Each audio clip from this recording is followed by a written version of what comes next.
உலகமெங்கு வாழும் தமிழ் பேசும் மக்கள் அனைவரையும் சமையல்காரன் சேனலுக்கு அன்பு கலந்த வணக்கத்துடன் வரவேற்கிறேன். இன்றைக்கி நம்ம பார்க்க போகிற சமையல் சாஃப்ட் உப்புருண்டை.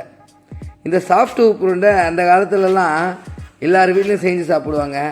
இப்போ வந்துக்கிற மாடர்ன் ட்ரெண்டில் பீஸா பர்கரில் இதெல்லாம் செய்கிறதே மறந்துட்டாங்க. இது எப்படி செய்கிறதுன்றதை நம்ம வீடியோவில் காமிக்கிறேன், செஞ்சு பாருங்கள். முதல்ல புழுங்கல் அரிசியை நம்ம ஒரு 350 கிராம்ஸ் எடுத்து கப்பில் ஆட் பண்ணிக்கலாம்.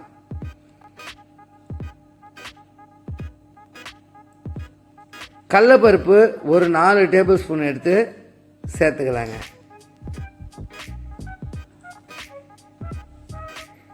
இப்போ இது ரெண்டுத்தையும் நம்ம வாஷ் பண்ணிவிட்டு 3 ஹவர்ஸ் நம்ம ஊற வைக்கணுங்க. இது மட்டும்தாங்க வேலை, இதில் மீதி எல்லாமே ஈஸிங்க. இப்போ நல்லா இதை வாஷ் பண்ணிவிட்டு தண்ணி ஆட் பண்ணிவிட்டு 3 ஹவர்ஸுக்கு நம்ம ஊற வச்சிடலாங்க. அடுத்து நம்ம 3 ஹவர்ஸ் கழிச்சு தான் நம்மளுக்கு வேலையை. 3 ஹவர்ஸ் ஆயிடுச்சிங்க.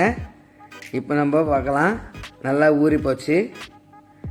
இப்போ என்ன பண்ணலான்னா, நம்ம ஒரு 1/2 கப்பு தேங்காவை சின்ன சின்னதாக கட் பண்ணி வச்சுருக்கேன், அதை நம்ம மிக்சியில் ஆட் பண்ணிக்கலாம்.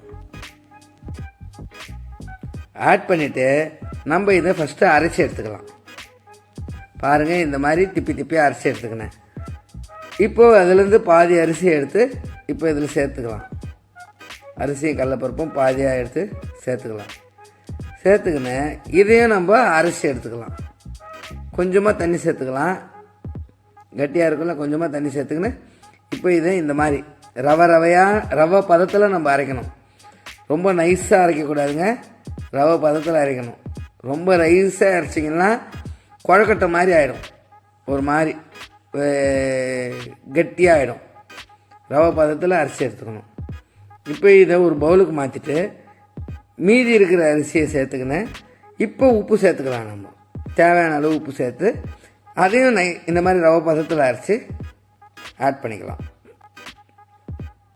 இப்போ முடிஞ்சதுங்க, அரைச்சி எடுத்துகிட்டு வந்து சேர்த்துக்கினேன். இப்போது இது கூட நம்ம பெருங்காயத்தை நம்ம சேர்த்துக்கணும். பெருங்காயம் 1 டீஸ்பூன் சேர்த்துக்கலாம். சேர்த்துட்டு இப்போ நம்ம மிக்ஸ் பண்ணி விடலாம். மொத்தமாக எல்லாத்தையும் கலக்கிக்கலாம்.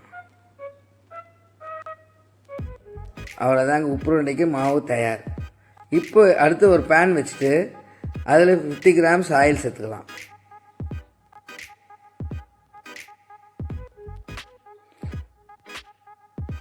கடுகை ஒரு 2 டீஸ்பூன் சேர்த்துக்கலாம்.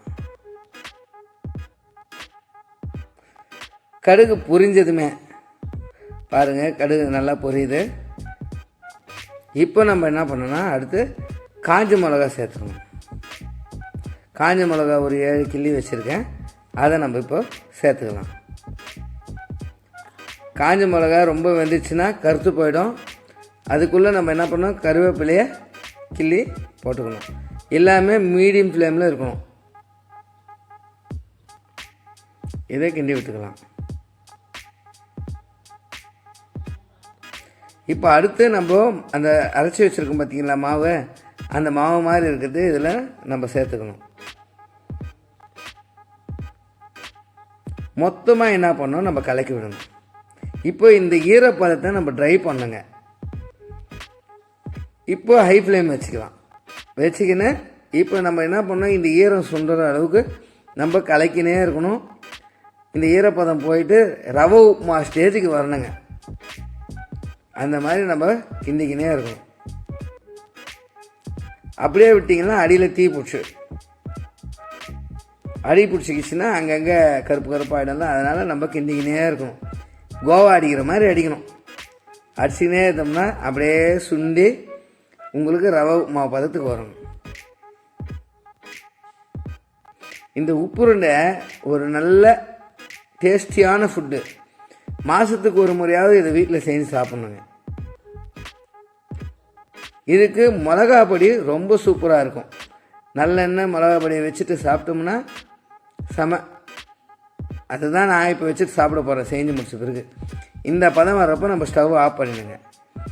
ஆஃப் பண்ணிவிட்டு அடுத்து ஒரு சின்னதாக வேலை தான், மாவு கொஞ்சம் ஆறிட்ட பிறகு கையில் கொஞ்சம் எண்ணெயோ தண்ணியோ எடுத்துகிட்டு இந்த மாதிரி உருண்டை பிடிக்க வேண்டியதுதான்.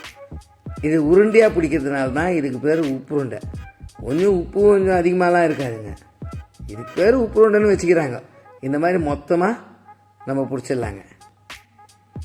பிடிச்சிட்ட பிறகு இது இட்லி குக்கரில் வச்சு நம்ம வேக வைக்க போகிறோம். இட்லி செய்கிற பாத்திரத்தை எடுத்து தண்ணியை ஊற்றிட்டு தண்ணி கொதி வந்ததுமே ஒரே தட்டு வச்சு மேல் தட்டு மட்டும் வச்சுட்டு நம்ம அதில் இதை மொத்தமாக வச்சு அடிக்கிட்டு மூடி வச்சிட வேண்டியதுதாங்க. இதோட டைமிங் பார்த்திங்கன்னா 20 மினிட்ஸுங்க. 20 மினிட்ஸில் ஃபுல்லாக வெந்துடுங்க. வேணும்னா எடுத்து செக் பண்ணி பார்க்கலாம், வேகாத இருந்தால் க்ளோஸ் பண்ணி இன்னொரு 10 மினிட்ஸ் வச்சு சரியாக போச்சுங்க. மொத்தமாக அடிக்க ஆச்சுங்க. நம்ம இப்போ என்ன பண்ணலாம், க்ளோஸ் பண்ணிடலாம். 20 மினிட்ஸ் வேக வைக்கிறாங்க. 20 மினிட்ஸ் வேக வச்சுட்டு இங்கே 15 மினிட்ஸ் காமிக்கிறேன், ஆனால் ஃபைனலாக நான் 20 மினிட்ஸ் வேக வச்சேன்.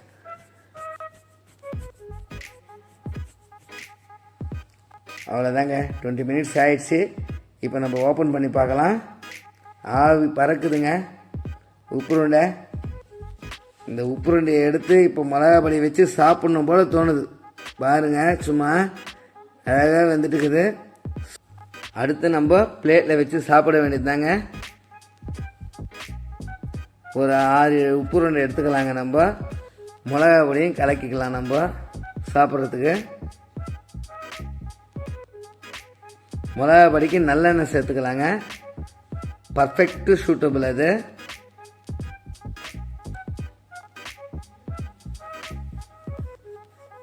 நல்லெண்ணெய் எடுத்து குழைச்சாச்சு. இப்போ அடுத்து நம்ம சாப்பிட வேண்டியது தான். உப்புருண்டை பாருங்கள், சும்மா அப்படியே சாஃப்டாக ரவையாக வருது பாருங்கள். அப்படி வரணும். சும்மா அப்படியே கல் மாதிரி இருந்துச்சுன்னா அது ஒரு மாதிரி குழக்கொட்டை மாதிரியே இருக்கும்.